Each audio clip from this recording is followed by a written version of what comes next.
learners, this is actually our part 2 for our pointers on the concept isolation precautions. And in this video, I'd be talking about transmission-based precautions, specifically pointing out which ones do you need to master as you prepare for your NCLEX RN. I just hope that through this series of videos we're doing, it's making life a little more easy for you as you prepare to sit in for your test. Okay, so let's begin. I've got to do, so I'm not crying.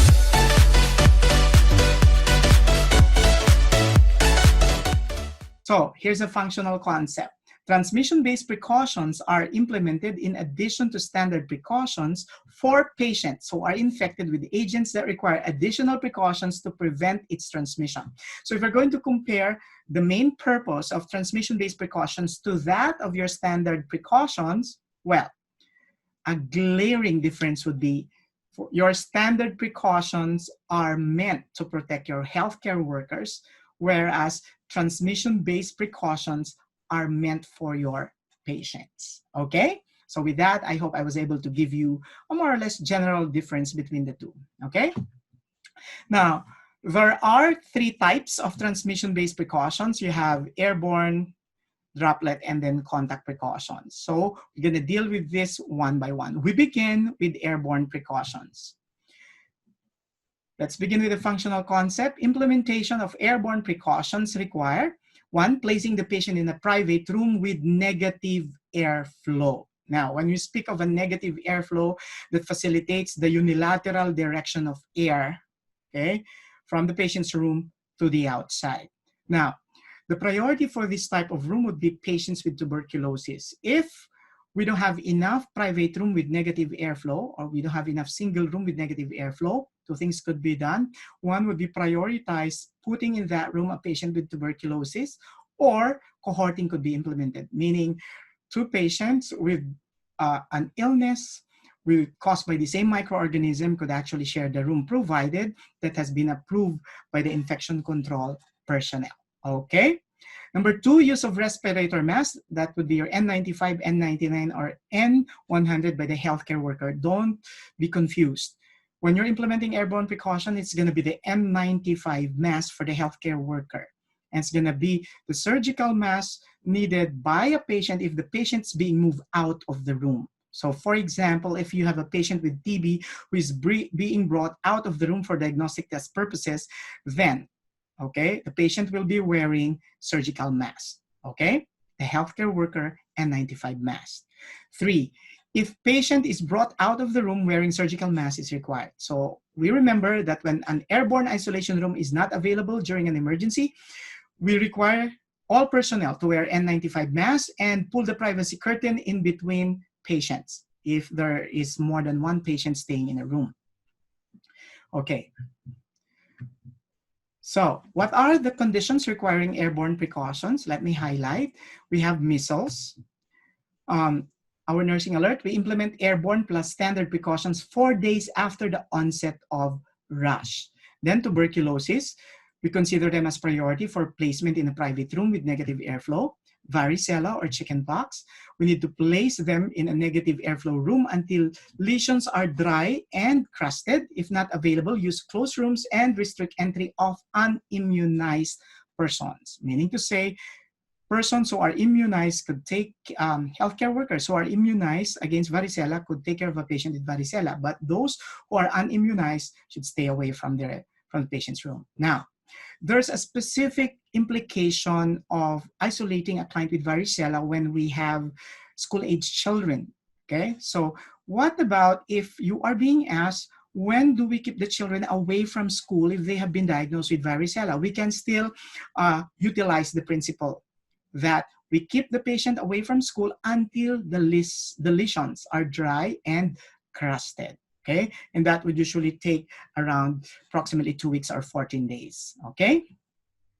And then we have SARS, okay? So we implement airborne precautions, which is preferred for the entire duration of illness, plus 10 days after the resolution of fever, okay? So therefore, your healthcare workers are also required to wear the N95 mask. Therefore, if you are given a select all that apply type of question, and the question is asking you which conditions require airborne precautions, then we could answer measles, tuberculosis, varicella, and SARS. Our code would be MTVS. Okay. Now, I'd also like to highlight one important thing. It used to be that we just actually answer airborne precautions. But now, if you're going to go through the literatures of the Centers for Disease Control, you have to be specific to place airborne plus standard precautions. Okay. Here's another functional concept. A patient with varicella should be assigned to a staff with evidence of immunity, which simply means that staff should have 2 doses of the varicella vaccine, okay? Or an evidence that would actually convince you objectively, like for example, a laboratory result that says that they have had or they have been immunized with the vaccine. Next functional concept. The presence of generalized and pruritic rash on the chest is often the first sign of varicella in children. Now, so what is the implication of this functional concept? If you see generalized and pruritic rash on the chest of the child and the child is having fever, can we give the child, okay, aspirin for the fever? Nuh-uh. Okay, if you have been watching our videos in the past, as I've been highlighting, if we give aspirin to children with viral illness, they are in danger of developing Ray's syndrome. What is Ray's syndrome again? Toxic hepatopathy and encephalopathy. Or in simple terms, you have swelling of the brain and swelling of the liver. Okay? And that is a complication when we inadvertently give aspirin to a child with fever and we did not notice that the child have symptoms of chickenpox. So if a child has fever and you notice a pruritic rash on the chest, don't give aspirin until you clarify things with a physician, okay? So now let's talk about your droplet precautions, okay? So implementation of droplet precautions require the healthcare personnel to wear surgical masks upon room entry. That's a key phrase, upon room entry. And while in the patient's room, which should be discarded, key phrase, after leaving the room. 2, a single patient room or private room is preferred, and if not available, consult the infection control personnel for possible cohorting. Cohorting means putting 2 patients with the same diagnosis, okay? The diagnosis primarily would be caused by the same microorganisms, then they could actually share the room. But once again, you have to consult the infection control personnel. Now, what about if the patient has a condition that is similar to another patient, but one of them has a secondary diagnosis, which is also an infectious condition? No, you can't bring those 2 patients together because the other one with an additional infectious condition could infect the other person. That's not a good way to do it, okay? So 3, for patients in multi-bedroom, maintain at least more than 3 feet distance between beds and draw curtains between beds, okay? Now, this is actually important to note. Why?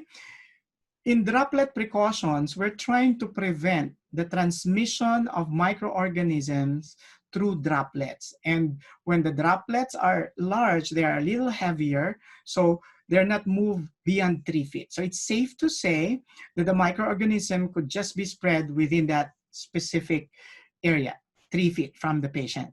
Where in fact, in airborne type of spread, okay, the microorganism could be carried beyond 3 feet, okay? That's the primary difference. So if the microorganism is carried beyond 3 feet, okay, so we implement airborne precautions. Now, if the microorganism is contained in large droplets, which could just be carried within 3 feet or less, and then we implement droplet precautions, okay? So, what are the conditions requiring droplet precautions?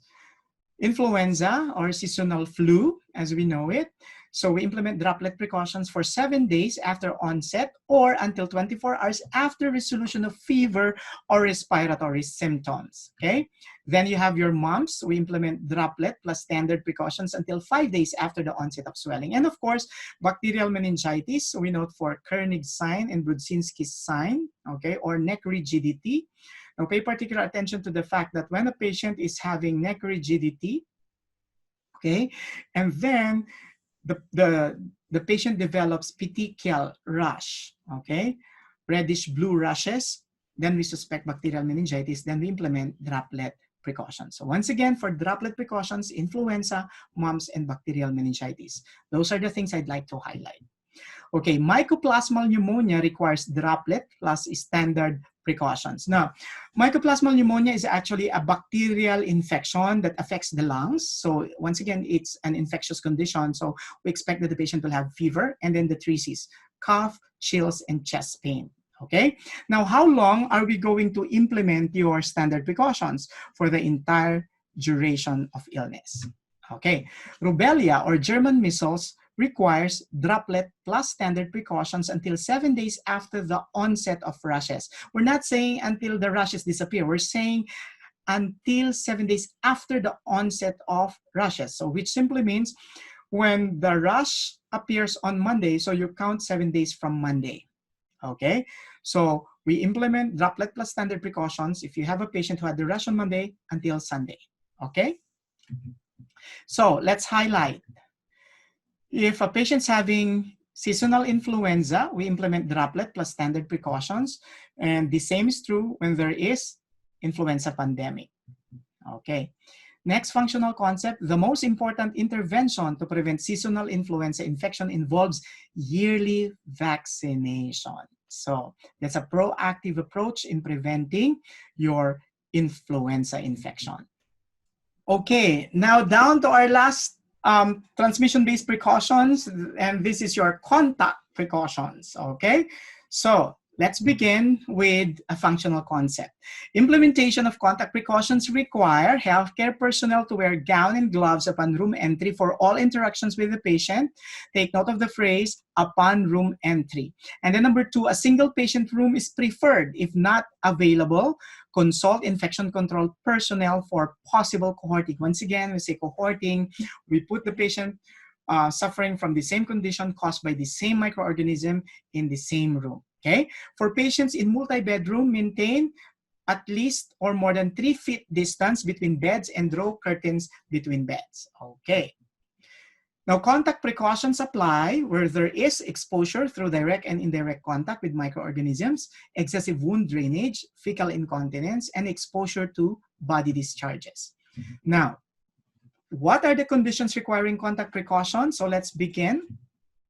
Bronchiolitis or respiratory syncytial virus. This is your RSV. Now, a lot of test takers are usually confused because they think about respiratory syncytial virus, or it's about the respiratory system. So they think about it's either airborne or droplet. And since airborne is just for MTVS, measles, tuberculosis, varicella, and SARS, they would think that bronchiolitis belongs to droplet precautions. Actually, no.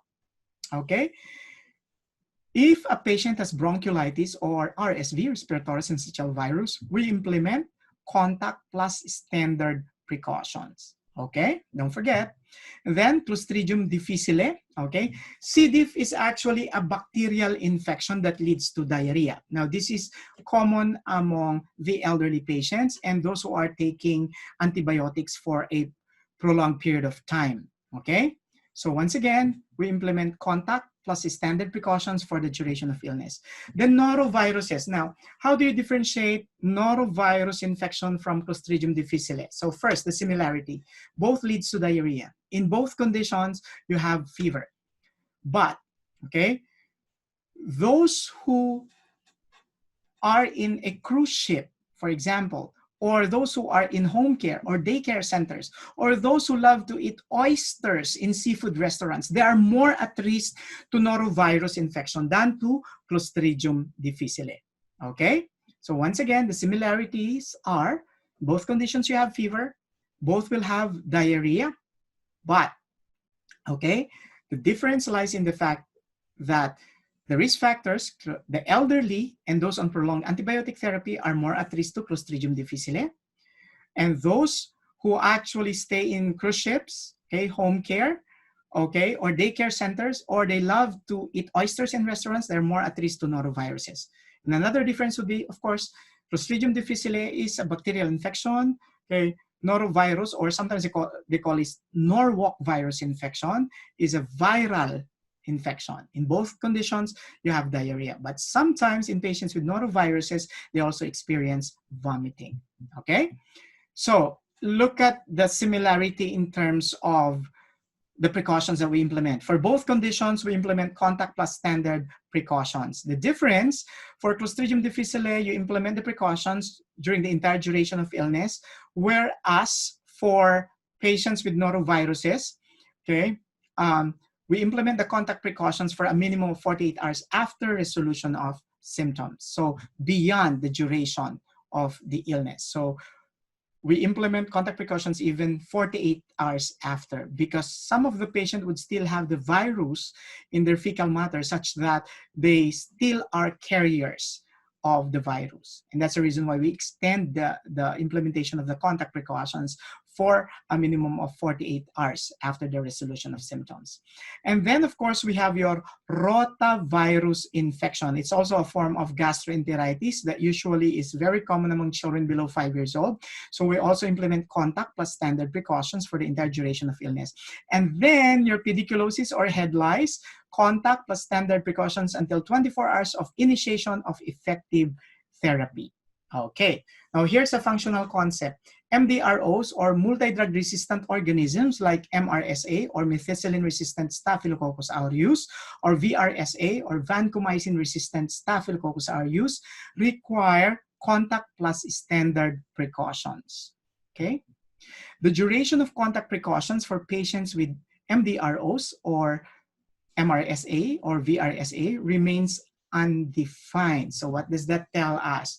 When you have a patient with MRSA or VRSA, there's no specific duration of until when we need to put them in contact precautions. So as healthcare workers, what do we need to remember? We have to dedicate specific equipment for the use of these patients such that we don't spread the infection. Now, one thing I'd like to highlight is that, for example, if you have a patient who needs blood sugar monitoring and the patient has MRSA or MRSA, then we have to dedicate the blood sugar monitor exclusively for the patient's use. So in that case, we don't spread the infection. Now, when a patient also has MRSA and VRSA, they should not be assigned to healthcare workers or nursing staff who are being floated. Okay, so when a nursing staff is being floated, that means to say, because of the influx of patients in one unit or area, okay, some of the nurses are transferred there and then eventually they'll go back to their mother unit or mother area. Now, it's not wise to assign to these nurses who are being floated patients with multidrug-resistant organisms, like patients suffering from MRSA or VRSA, because if we do that, then the nurse becomes the agent for the spread of the infection to other patients and healthcare workers in their mother unit, okay? So it's a big no-no. We don't assign patients with MDROs or MRSA or VRSA to nurses who are being floated, okay? Remember that for your test. And then impetigo requires contact plus standard precautions for the entire duration of illness. Now, impetigo is actually a type of skin infection, specifically either on the mouth or the nose, okay? So it begins a small pus-filled blister that eventually gets infected, okay? So what is important for you to remember is that if a patient has impetigo, then, okay, implement contact plus standard precautions. Okay. Now, RSV or bronchiolitis or respiratory syncytial virus requires contact plus standard precautions for the entire duration of illness. And scabies requires contact plus standard precautions until 24 hours after initiation of effective therapy. Now, take note that patients with scabies usually have problems with itchiness or pruritus because, you know, Sarcoptes scabiei, the causative agent of scabies, would actually bury themselves underneath the epidermis of the skin.